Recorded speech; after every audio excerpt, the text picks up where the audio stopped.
Okay, so now we're going to introduce Dr. Mary Lee Vance.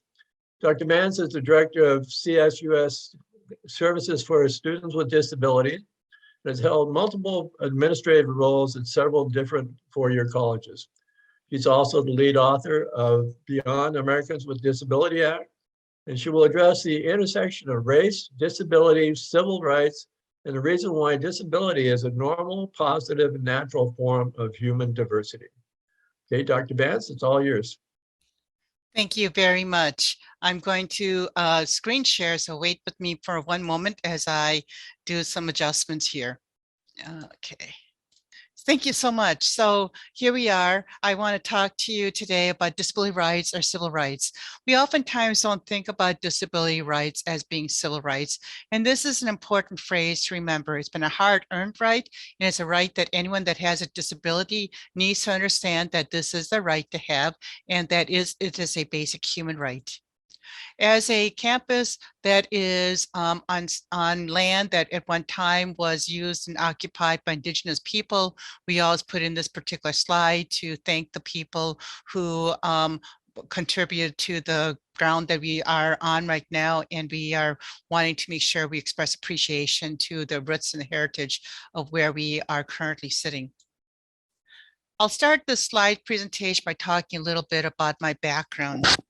I was born in South Korea, and at a very young age, I was orphaned. Here's a picture of me sitting in the orphanage, and I'm sitting in a hospital bed, as you can see. I also have this expression that doesn't look particularly happy. And the reason why is, if you see closer, I'm wearing two full-length leg braces. These are the old-fashioned metal braces, very heavy and leather. I currently actually wear that same style braces today because I find that for those of you who may be familiar with people who've had polio, people who are polio survivors tend to be kind of stuck in a rut in terms of what we like and what we think will be durable. And in my case, I'm a person that is very active, and I break braces. I break things in ways that no one could believe how I break because of my active lifestyle. Anyway, in this particular picture, you see me as a child in South Korea. I'm wearing a brand new pair of leather braces and little baby shoes. And this is at a time that I was about to get processed for adoption to a couple in Wisconsin, the Midwest. While I was in South Korea, not only did I get hit with the polio virus, which affected me basically from the waist down and also to some degree some of my upper extremities, but I also was impacted negatively by having a bot fly. And a bot fly is one of those large black flies that you might see sometimes in these commercials and advertisements for money, send money to these different care organizations in South Africa and other indigenous third world countries. I had a bot fly come and eat my eardrum in my right ear. As a result, I'm deaf in my right ear and I'm partial hearing in the left ear. And so I not only have a very visible disability, but I also have a non-visible disability. In addition, as you can see, I'm Asian. I was born from South Korean family, and I actually did a DNA test and found out that I'm basically 100% Korean, and so I'm about as pure as you can be Korean. And I got raised by an all-white family and went to school in an environment where no one looked like me, no one had my disabilities, and certainly not my skin color. Disability is a normal, positive part of human diversity. If we are not looking at disability as being part of our diversity of who we all are regarding our race, our ages, our genders, our economic brackets, we're not paying attention to who we are as a human beings and as a diverse humans. We have different abilities. We know we have different abilities. Some of us are musicians, some of us are artists, some of us are very good with calculations in the brain. We have different kinds of abilities that we're born with and that we nurture and we develop. In addition, there's other disabilities and differences that will separate us from other people, and that may be as we would call it now legally, the functional limitations, whereby our body, our life functions are impacted. So maybe my walking or my ability to think, or my ability to see, my ability to hear are impacted. And this is also part of diversity, and disability is very important to remember when we think about celebrations of diversity and when we talk about diversity as a whole. If you're not talking about disability as part of that equation, then we're ignoring what is really diversity. And so here is a slide that shows if it does include disability, it is not diversity. And this is an image graphic that I really kind of appreciate and like.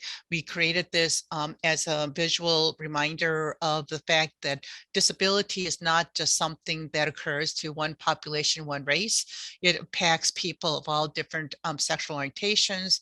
And certainly when you think about Black power and you think about brown lives matter and all these other lives that matter, people of color, one cannot help but realize, and one should not avoid thinking about the fact that the numbers of individuals who were victims of police violence, many of them were individuals that had disabilities.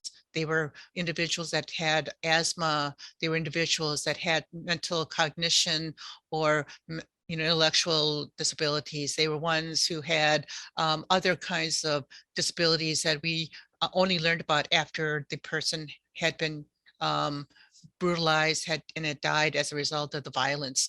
And this violence could have been a result of police interactions. It could be domestic. There's so many reasons and ways how a person becomes disabled. But to talk about disability as if it's a homogenous group and it happens at a certain time is not to understand the full breadth and width of what disability includes. So as you can see in my case, I was a child in Korea. I was born totally, you might say, normal, healthy, no disability, but then I got hit with a polio virus, and then I got hit, with having my hearing loss through a situation with a bot fly. Other people will lose it because they lose functions and abilities due to violence, or they may lose it through an accident, or quite frankly, sometimes people are just plain stupid. They make very bad judgments and situations that cause them to have disability as a result of whatever happened to them. So what you see here is a Black fist, which represents Black power, but also you see inside the wrist area a white profile of a wheelchair user that is in full motion. It is not the standard hospital chair invalid image. It is a person on the go with a little cape flying. You see behind the rainbow colors that represent the different orientations. I love this picture. And for those of you, who can identify with this, I think you'll find it kind of humorous. Here you see a little toddler using a wheeled toy to help learn to walk. And then you see the toddler staring at the senior citizen who is using a walker because the senior citizen's legs need a little support, and the wheeled walker will help him walk. And they are looking at each other. And I thought this was perfect when you think about where we are. I'm talking to those of you who are mostly retired. Many of you are in the age range of understanding that you probably are using walkers. You probably are using hearing aids, and you probably are wearing glasses or needing some assistance with vision, and you may be losing some of your tactile functions. And so you have to relearn ways to do things that you've always taken for granted for how to do and use. And in the same way, you look at the child here, this child is having to learn how to use these functions that now you as a senior citizen have now got to learn how to do differently than how you had learned initially as a child. We know that in the education system, that there are different ways of learning. We know that some of us learn best by visual, some of us learn best by kinesthetic, by doing, and some of us learn best by auditory. So for example, if I were to tell you, if you have a brand new computer in a box, what type of person are you? Are you the kind of person that opens up the box, starts ripping through the box, looking for the instructions so you can sit down and read the instructions before you unpack the computer? Are you the kind of person that very carefully opens up the box, pulls, and pulls all the stuff out, and then just starts plugging things together? If it works, it works. And then you figure out, you learn by doing. Are you the kind of person that instead says, oh, I got a brand new computer in a box. Let me call my friend who knows all things technological, and I'll just watch them put it all together and set it up for me. It's okay. In the long run, what happens is either way, how you go about it, you will eventually be using the computer. So learning differences, there are certain things that although we may learn differently, in the end, we still have to be responsible for the information, and that's okay. One of the things that happens in education is we ignore the fact that students learn differently. And we have different learning styles, learning preferences based on how we maybe have disabilities or not. So in my case, when I go into a classroom in real time, real person face to face, I have to sit in the front of the room and I have to sit with my right side against the wall so that my left side is focused and pointed toward the instructor so that I can hear. That is a preference, but that's also part of my self accommodation and self need to make sure that I can participate. So I am a person that needs the auditory stimulus, but I really am probably a better learner visually because I like to watch what's going on and I need to see it. And that's why I like to sit in the front row. So think about yourself, how you learned best and what happened to you when you were trying to learn in a way that was different from the way faculty were teaching or the way other people expected you to learn. We can't all learn the same way people teach us. Sometimes we have to guide and direct it differently.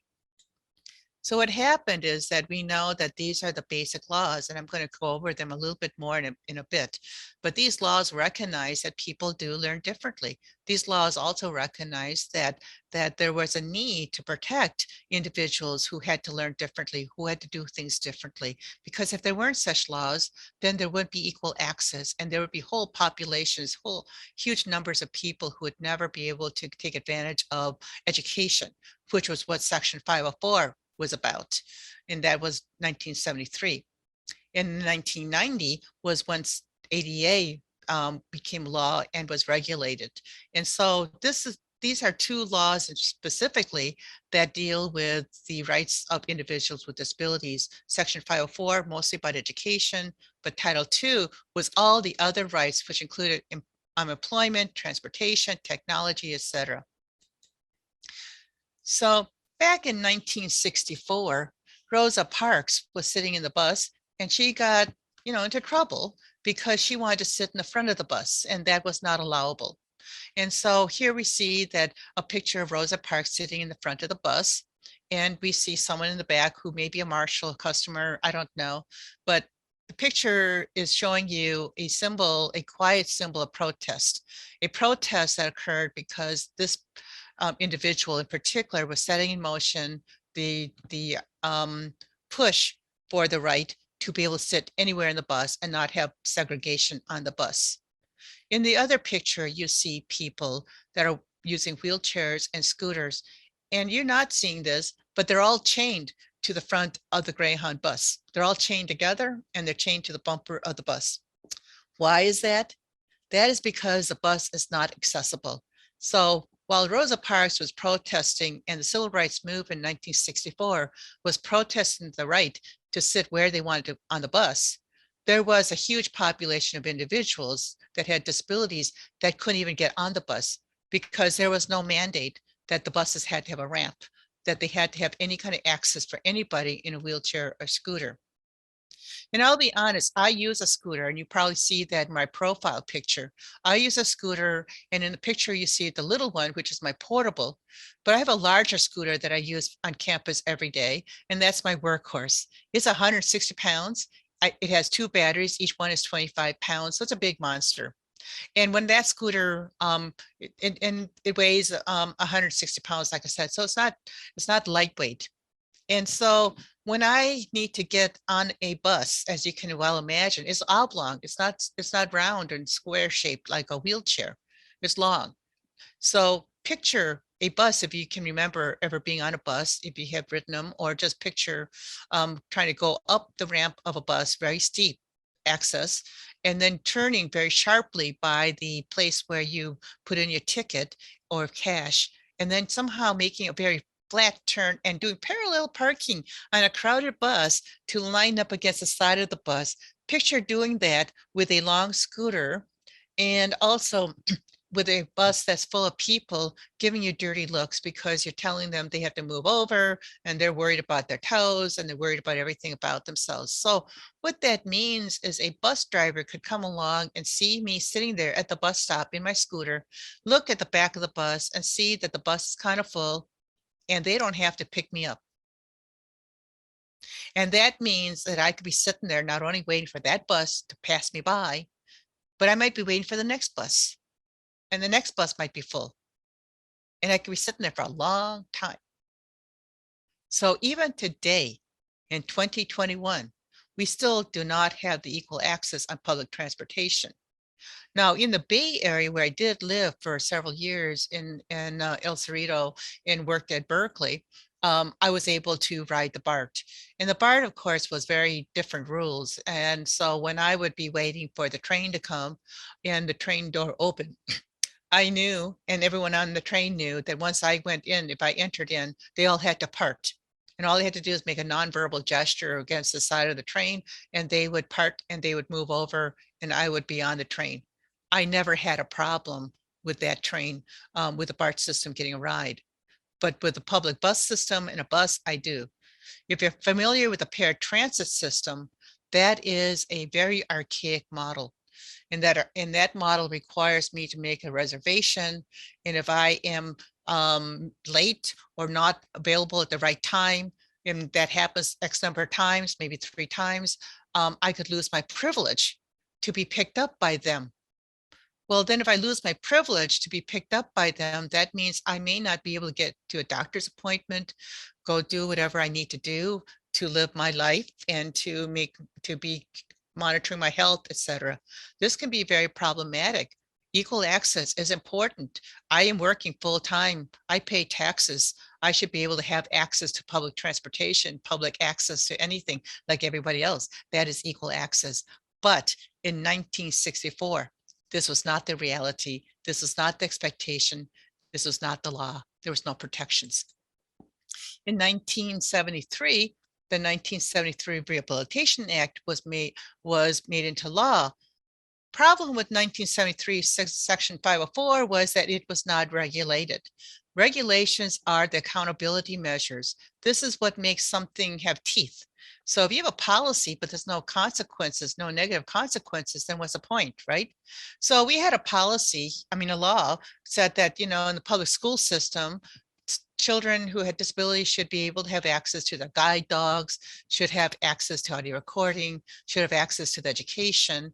But since there were no teeth, some of you may know Judy Heumann.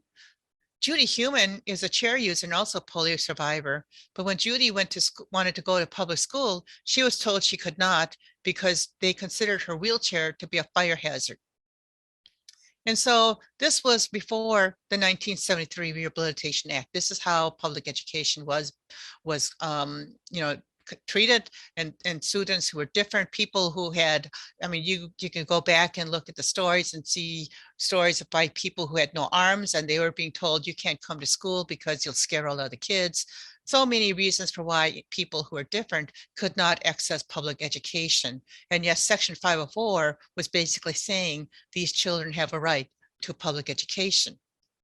It was not until 1977 when a group of individuals decided to take over the federal building in San Francisco. And you see here the picture of 2 Black men. One of them is, you see the one man who was I'm forgetting his name now, I'm so sorry. But anyway, he was a Black Panther in Washington, moved to Oakland, and when he came to Oakland, he helped start the Black Panthers movement in Oakland. And then that's his brother sitting next to him. And in this, it's Brad Lomax and his brother. And so Brad started the Black Panthers movement in DC area, moved to Oakland. And then when the 1977 sit-in was being planned and organized, the Black Panthers were very instrumental in the success of that sit-in, because at that time in Oakland, the Black Panthers had a very successful breakfast and meal program for low-income children in Oakland. And what they did was they decided to contribute and donate food every single night, and they fed all the protesters because Brad was one of those individuals that had taken over the sit-in, in the federal building. Brad had MS, and so his disability did not come about until a little bit later after he had started the Black Panther movement in both areas, but he has so much respect that he was able to influence Black Panthers to be involved. And you see also the picture of me with Angela Davis. It was a real thrill when I moved to California, was working at Berkeley. Angela Davis was in Berkeley for a lecture. And I was delighted because I met Angela back in the 70s. And some of you may remember what she might have looked like back then. She looked like, the Mod Squad, right? The Mod Squad with the micro mini skirts, the tall black knee-high boots with the sharp spikes and the black afro and all that. Well, you can see she still has an afro, but it's a different color now. And she wasn't wearing quite the heels, but they were still short. So, but anyway, it was a delight meeting her because it's a history of the Black Panthers that we have to remember the intersection of the farm workers, United Farm Workers of America, the Butterfly Brigade, all of these different movements at that time were ones that helped contribute to the successful signing of the regulations of the 1973 Rehabilitation Act, because these populations, Black Panthers and population of color and women's groups, et cetera, understood that in 1964 was their civil rights movement, and having students with disabilities have equal access into the public school system was a total no-brainer. And that did not happen until 1977. Intersections of identity, we think about racism, but we don't really think about ableism. And when I am interviewing staff, one of the first questions I ask all applicants and candidates is, tell me about ableism. What do you know about ableism? And they all sit there and they're stumped. Well, now if they look at my website, they might get a little bit of a tip on ableism, because I'm trying to educate not only our student population, but anybody that comes to our website. But the intersection of ableism and racism is very strong. So racism, of course, is a belief that certain races have distinct characteristics that are superior to others. Ableism is a set of beliefs and practices that devalue and discriminate against people that are different. And when you think about the Nazis and the German concentration camps, did you know that the eugenics movement began in the United States? And the eugenics movement at that time was really more about, making sure that undesirables were unable to procreate. So forced sterilization was a very common thing. Women were forcefully sterilized for many, many different reasons. And they were sterilized because they were they were in jail for some reason. They were sterilized because they were of color and they were poor, and they might have been arrested for some kind of a crime. And so in an attempt to avoid having them procreate and maybe produce more such people like them that might steal and be a source of negative behavior in society, they would be sterilized to make sure that they would not be producing more of their kind. The Germans, the Nazis, learned that if they took that eugenics movement and they went a step further, and we all do know what that means, that meant the concentration camps. In the concentration camps, and during that period of time, you all know the history of the Jewish people having to wear gold stars of David. And part of that development of the Star of David was, the separations of different populations. We know about the pink triangle. Many of you are not familiar about the black triangle. First of all, majority of the individuals that had disabilities never got to live. They were separated immediately after they got off the train and exterminated. But there were quite a few that were allowed to live for a variety of reasons. They provided cheap labor, maybe, or they were great for experiments. As we know, Dr. Mengele and some of the other doctors really enjoyed working on and experimenting on on multiple births, but twins and triplets. And so there's a lot of things that they did with people that had disabilities or different. And those were the ones that would have black triangles. And the black triangle was basically used for anyone who was kind of like this hodgepodge pot of individuals that didn't really fit in the categories of political enemies, or the pink triangles or the green triangles or all the other different colored triangles. So you can do some research to learn more about the triangles, but the black triangle is particularly interesting. In ableism, what happens is that people assume that they know more than the individual with disability. And one of the things of ableism is the belief of the fact that you may be superior and that the person that has a disability is maybe not very intelligent. We know that based on how you are raised, the disability models will impact how we think about someone with a disability. And there are 4 basic disability models. One model is what's called a moral model. That moral model is a model where we view someone basically like how the Bible teaches us about being compassionate and pitying and working with those individuals that are less advantaged than us. And then there's the other part of the moral model, which says if someone is kind of weird looking or evil, or you want to avoid evil. And unfortunately, evil got translated to be anybody that looked different and was kind of scary. So the moral model teaches us to fear or to pity individuals that have disabilities. Then there's another model called a medical model.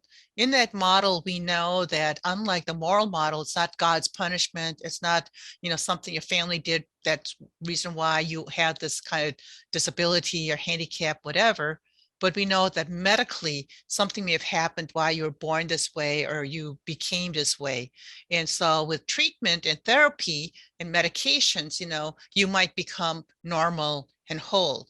So the medical model preaches therapy, medications, and things you need to do to become a part of our regular society.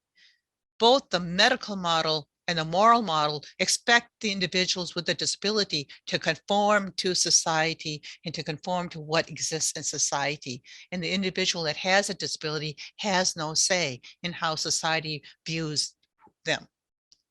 Then we get the social justice model.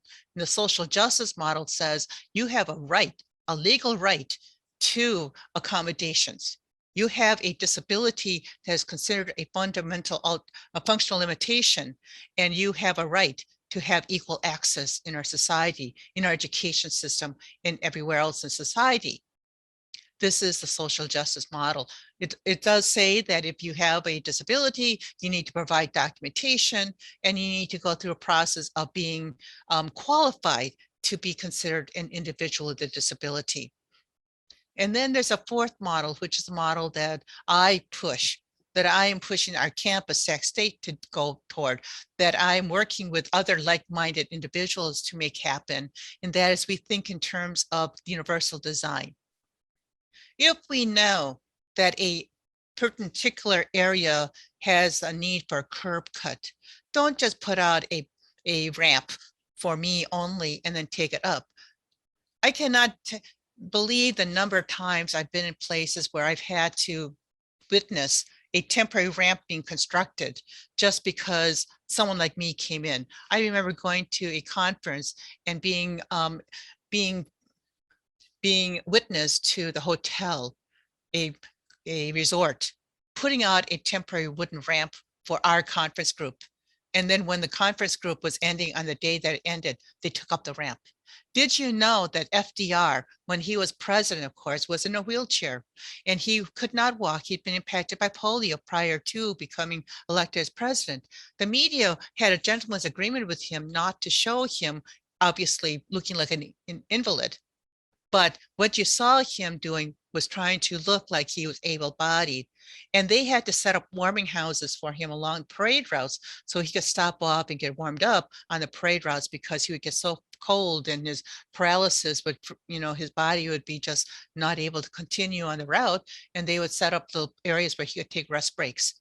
And they had ramps everywhere for him and elevators for him. On the day he died, they started tearing up the ramps because, who else needs those things, right? No one else. Certainly after he died, it was all for him, right? Ableism also includes mask shaming, for example, because so if you see someone who's wearing a face mask, even though the rest of you think it's safe and that, you can be without a face mask, it is important to remember that the person who's wearing the face mask may have many reasons for why they're wearing it. And we have to respect the fact that they are wearing it for a reason and not engage in mass shaming or peer pressure to have them take it off, especially in this time period where we are. So some people may not be fully vaccinated. Some people can maybe we're living with someone who is, very, has a very sensitive health situation. We don't know. It's really none of our business. What is our business is to make sure that the person who's wearing the face mask feels supported. Other examples of ableism, I use this slide with education and in other areas, but we need to be careful as we are with racist comments and heterosexist comments, using terms like so-and-so is crazy and, expressing disability as a negative. I remember coming to campus here my first week on the job here, going to a meeting with administrators and listening in shock, really, as I heard one administrator admit that they did not like the word disability because disability just seems so negative. And that is why under my signature, you see, I write in there, disability is not a negative. It is not a negative. So we have to get over that feeling that it's negative. We can't be embarrassed by it. It is a normal part of life. Just like you're a redhead, you got white hair, blue hair, whatever color hair, purple hair, that's what I'm going to do. And eventually someday, dye my hair purple. I mean, I'm into purple big time. So it's like, this is who we are. And so we cannot be looking at any condition of our bodies as being a negative. We have to accept it for what it is and accept each other for what it is. So not making negative comments is important, and not recognizing the different learning styles and how we access materials and information. Refusing to use technology in the classroom. A lot of faculty like to think, oh, well, I don't allow technology. But by doing that, then they discriminate against a student who does need to audio record, who does have attention deficit and needs to be able to replay a recording, or who doesn't hear well and needs to listen to that part of the lecture or whatever. These are all parts of technology and accesses that are important for different students who have different learning needs and requirements. So enforcing policies such as 3 absence and a grade is reduced, that's a horrible thing, because what if you are a person that has post-traumatic stress and you've been triggered and it takes you a day or two to recover and you miss a class or two, and maybe this has happened 3 times through the course of the semester, but otherwise you've been doing really well in classes and you're working hard and you're trying to do everything you can.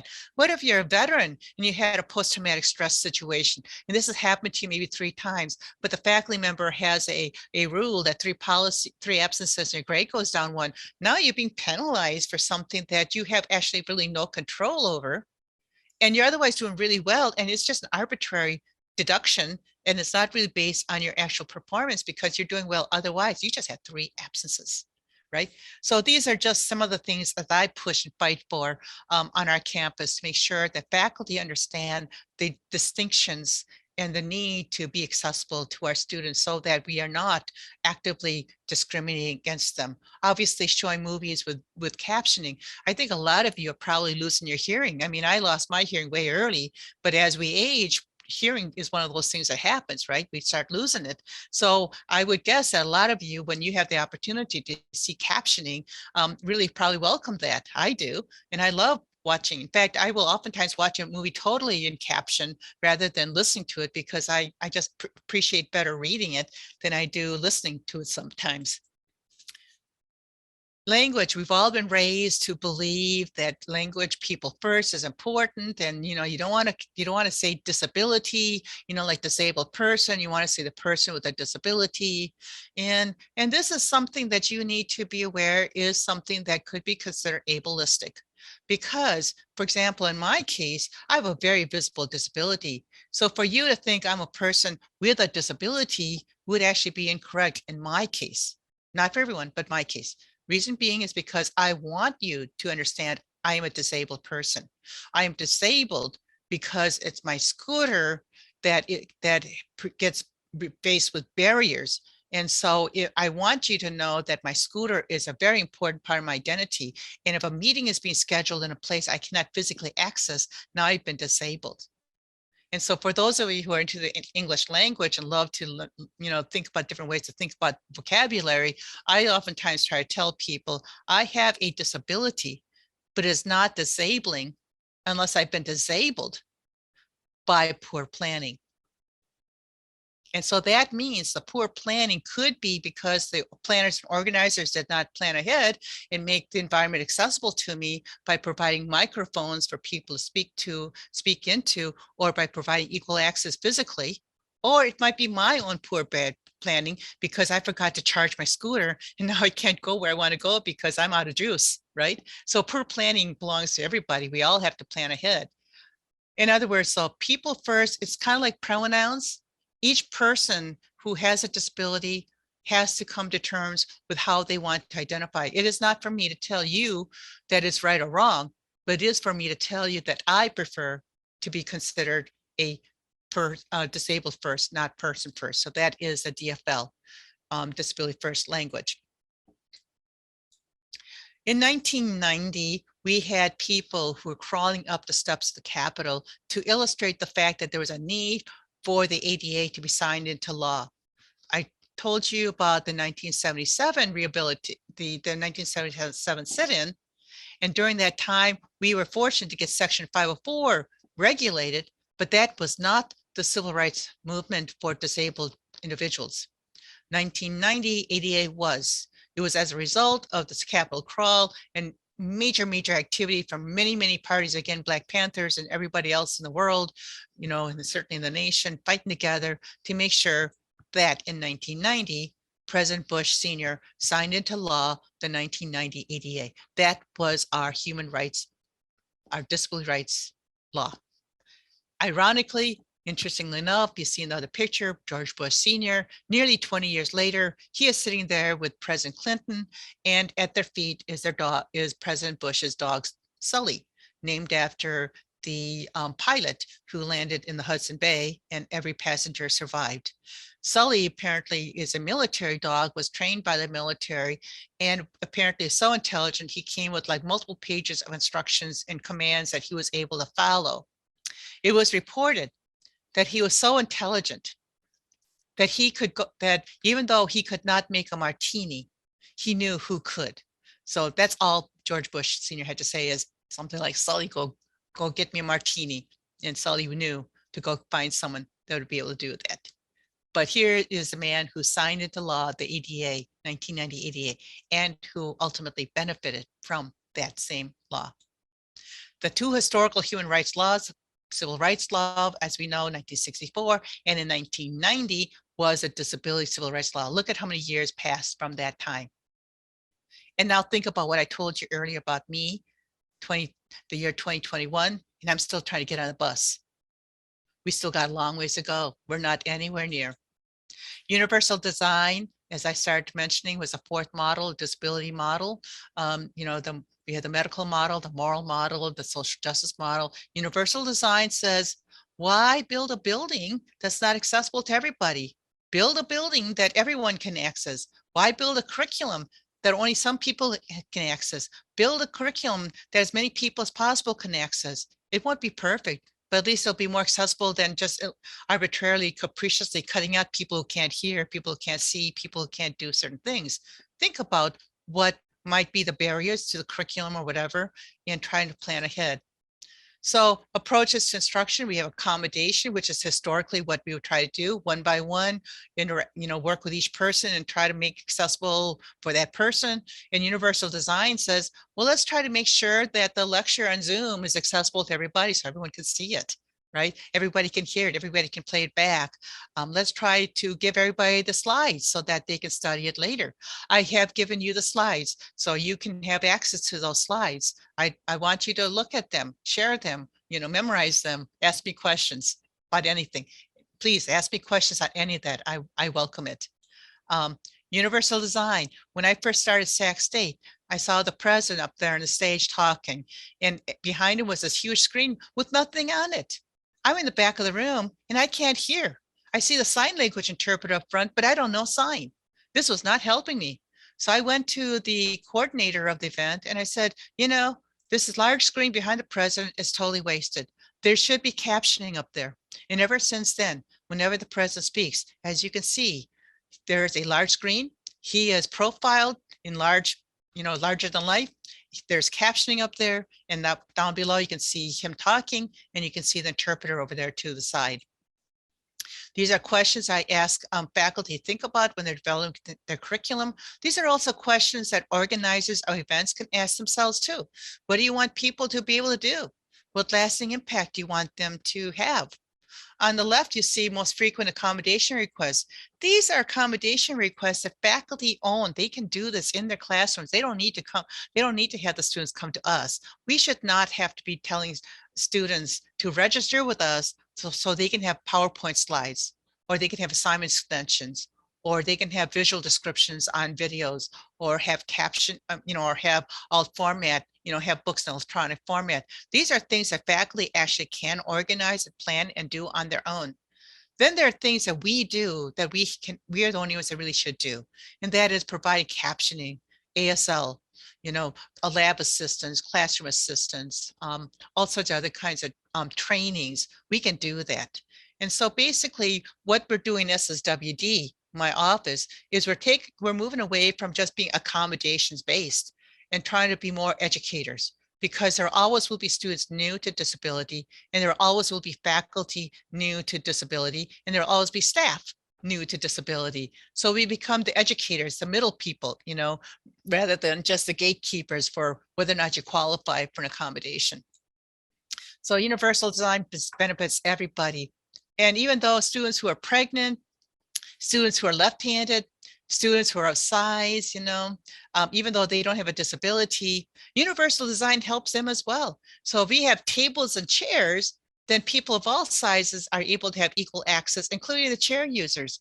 But if all you ever have are just these little pupil desks, these desk chair things, then people who, like students who are pregnant or who are larger than the average 150 pounds or whatever you're allowed to be, in those chairs, they will have their ability to sit and not have to be the pink elephant that needs to have an ADA table because they weigh 300 pounds or something like that, right? So, and they don't fit in one of those pupil desk chair situations. So I did contact the president on this particular situation because we did have a student who was complaining about the fact that she needed to have a left-handed desk.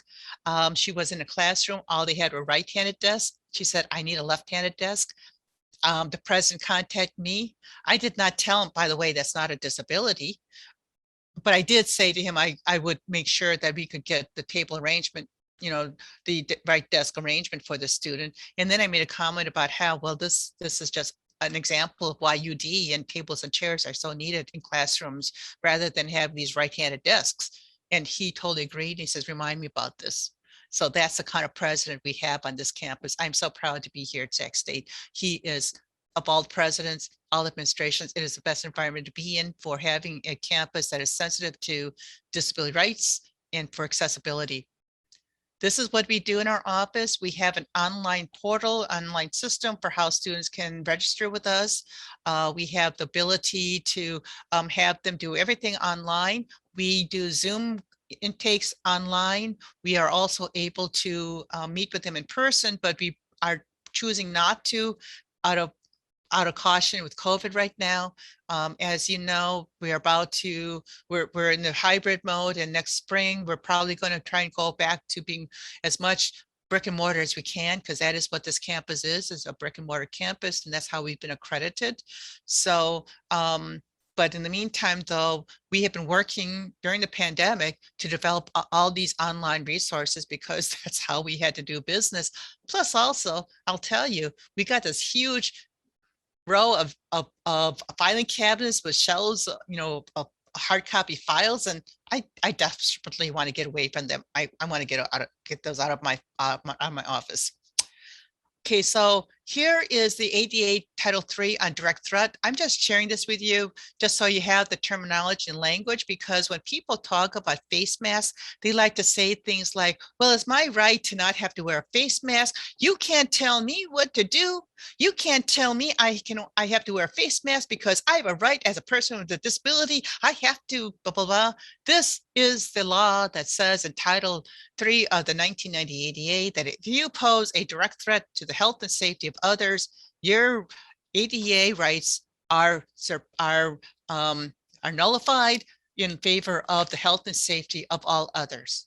So that means you don't have, you won't be ignored, but you will have to seek your services alternatively.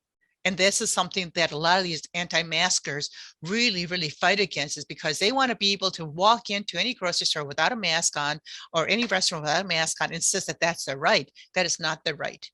Their right is to be served. And it may be that they'll have to get carry out. It may be that it'll be a delivery. It may be they'll have to do it by mail. They can still get access to services, but they're not going to be able to do it face to face, real in person, when the health and safety of others is at stake. So this is what the quote is I was telling you earlier. I have a disability. It's not disabling unless I've been disabled by the poor planning on the part of organizers. And again, it could be me. I could be the one that's poorly planned. It could be the ones who are also who are coordinating an event like this one, for example, and something may not be working. So disability is not a negative. Disability rights are civil rights. We have fought hard, all of us, through the years for the disability rights for what we have now. We still have a long ways to go. And that's why this booklet is so important. It's a planning accessible meetings and events toolkit. And you can just go look online to the American Bar Association Commission on Disability Rights, and you'll be able to get this booklet. It's free download, and it's full of information how to organize and plan events and how to plan lectures or whatever else, so that it's fully accessible as possible. Nothing is ever perfect. It's always going to be some unique situation that's going to require unique accommodations. That's okay. But, you know, 99% of the people you're able to accommodate because you planned ahead to have captioning and ASL and, you know, this and that and microphones, whatever, then that's good. And so if you have any questions, I encourage you to write to sswd@csus.edu. I read this along with two of the staff members. We answer all questions that come through there. And that concludes my formal part of the presentation. And I'm totally open to any questions you may have that you would like to ask. And if I don't have time to answer them today, feel free to email me. Thank you very much, Dr. Vance. My name is Christy Brazil, and I'm helping out today monitor some of the questions that have been coming in during your talk. I want to say personally, awareness on a number of different topics, and I'm sure we have many people attending today who can say the same thing.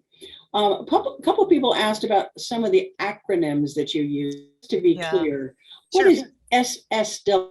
Oh, SSWD is Services to Students with Disabilities. So if you see behind me over, you see the SSWD, the graphic. That is our official graphic now for our office.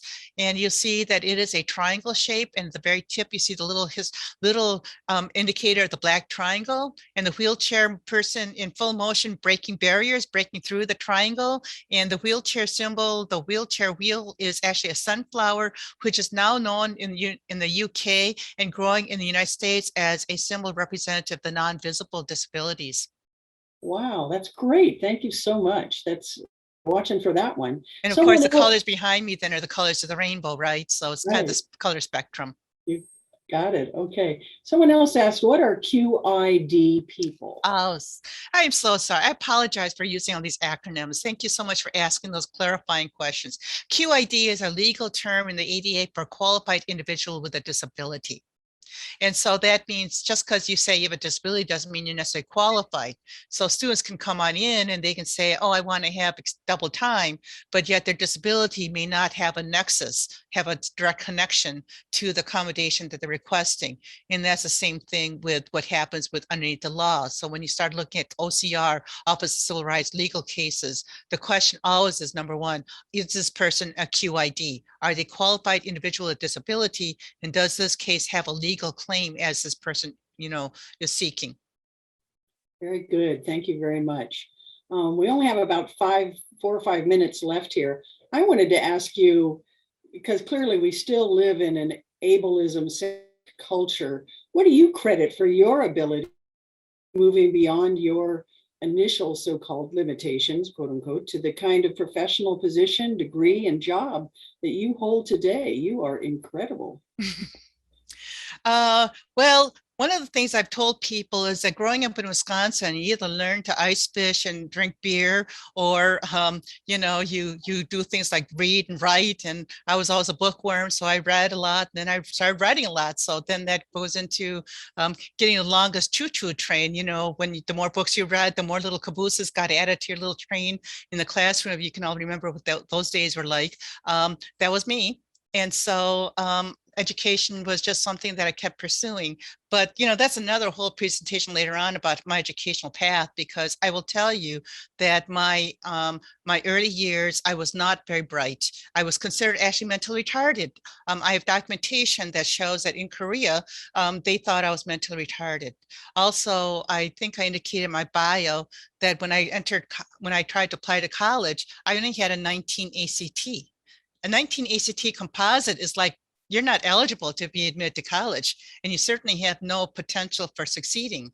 But, I did get admitted to college, and I didn't do very well in my undergraduate degree because undergraduate education is just such a mix of curriculum stuff. It was not my specialty area. So I graduated barely a 2.1 GPA. But then when I went back for my master's and then my doctorate, I started flying, because then I started getting more into the curriculum and it's a whole different way of learning in the graduate level. And then since then, as you may have seen by my bio and my CV, I'm working on book 4 and book 5 right now. So I've done a lot of publications, I've written grants, I've done a lot of stuff that's comparable to faculty work. And, it's just because I don't go ice fishing and drink beer a lot, Yet, maybe that's just a yet. Yeah, well, that is a yet. I really knew when I did tell people when I interviewed for positions in California that my productivity might get down because the weather's nice and I want to go outside a lot more, rather than being inside. But I have found that my productivity was down for a while when I first moved here, but now it's ramping up again. So I'm back at it. So we just have about 2 minutes left here. Someone's asked, does Sac State outreach to high school students to encourage the students of various types to pursue advanced education and provide technical assistance? I don't get involved with admissions. Now, this is a little bit different. So each CSU system, each UC system, and the CCCs, they do different kinds of outreach. But one of the first conversations I had with the admissions office here was, I'm not going to get involved with decisions related to whether or not a student meets IGETC, the transfer criteria for coming to Sac State. But once a student is admitted, we are fully committed to providing that student that equal access into the educational environment, into the academic program. And it's important that every student that graduates from here knows that they are on equal ground and equal level with every other student, and that they didn't get in because they didn't make it to the math requirement or the foreign language or whatever. They need to meet those requirements for admission to Sac State. And once they've met it, then we are there to help them make sure that they have that equal access to what they need to be able to complete the degree program. Got it. Okay. Someone's asked for clarification on your bus driver Oh, yeah. experience. You mentioned the driver can pass you by. Do you mean legally? They say, I know if the wheels or bays on the bus are already occupied, of course, they can't pick you up. But other than that, aren't they legally required to pick you up? That's an interesting question. But I don't think a bus driver could legally kick people off that are already on the bus, right? So it's a question. I think that, yes, I've been informed this bus is full, you're going to have to wait and you're going to go to the next bus. I have been told that in California. Okay. So I suppose I could push and say, yes, you need to put me on there, but it would be very awkward. Again, imagine a scooter, large size scooter, trying to navigate a packed bus. It's not even a fun idea. I don't even want to go there. I understand. Yeah. Very, very difficult. Someone's asking. And I'm a good driver. I bet you are. Someone's asking, are support animals not given the same authority as seeing eye dogs on public transportation? Absolutely not. So here's the issue. ESAs, emotional support animals, are not the same as service animals. Service animals go wherever the handler goes, with very few exceptions. ESAs are not designed to be in public. Emotional support animals are designed, they've been approved through the FHA to be approved for housing, for apartments and rental units. And so people who take their emotional support animals in public, they need to make sure, first of all, if it's something other than a dog, you're really tempting fate. But if you have a dog and it's otherwise well behaved, most people are not going to question you. But if your emotional support animal is out of control, then that dog has to be removed from wherever it is the restaurant or the bus or whatever. Because under the law, ADA, even if it's a service animal and it's not under control, we still have the right, organizers, hosts, whatever, have the right to have the animal removed. So this is just a warning to anybody who wants to bring their emotional support animal into any public environment. Make sure it's under control, make sure it's not a distraction, because if it is, you may be asked to remove the animal, and that is legally absolutely correct. Thank you so much, Dr. Vance. That's a great clarification. Well, I think that's about all the time we have today for this presentation. I'm going to turn it back to Master of Ceremonies. Thank you so much. Thank you very much. Appreciate all of your patience in listening to me. I apologize for talking so fast. There's so much stuff I want to tell, like I'm getting old, I got all this information, you know how it is, telling stories. Oh, sure, you did a great job. Thank you. Okay, oops, looks like we have a little bit more technology problems here. Hold on for a second.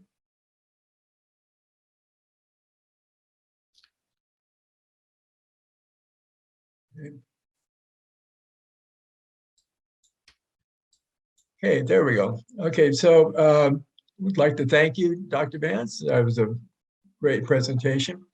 And we'd like to make a donation to the Seth Nelson Students Emergency Fund in your name.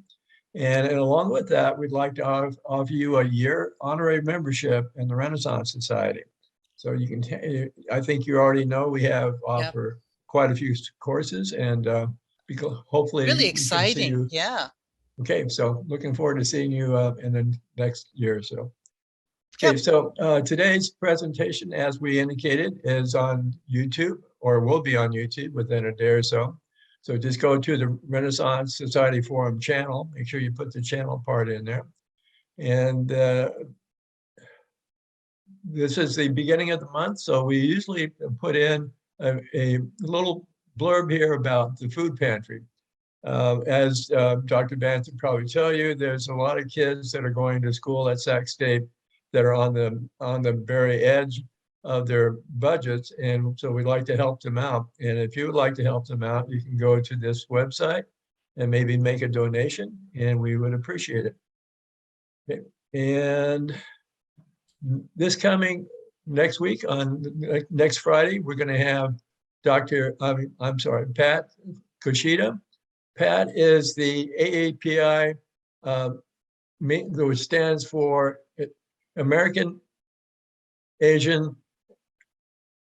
Boy, I'm not having a good day today. Asian American Pacific Islander. Pacific Islanders. I'm sorry, and it's a national initiative to start addresses hate-related incidents against Asian American Pacific Islanders. 38% of all hate-related incidents are directed at AAPI small businesses. Pat Kushida graduated from Sac State in 1985 and is currently the president and CEO of both the Sacramento and California Asian Pacific Chambers of Commerce. Her strength is in forming collaborations with many community-based organizations. So that will be next week. We hope to see you there. And that will be it for the day. Thank you very much. Hopefully see you next Friday.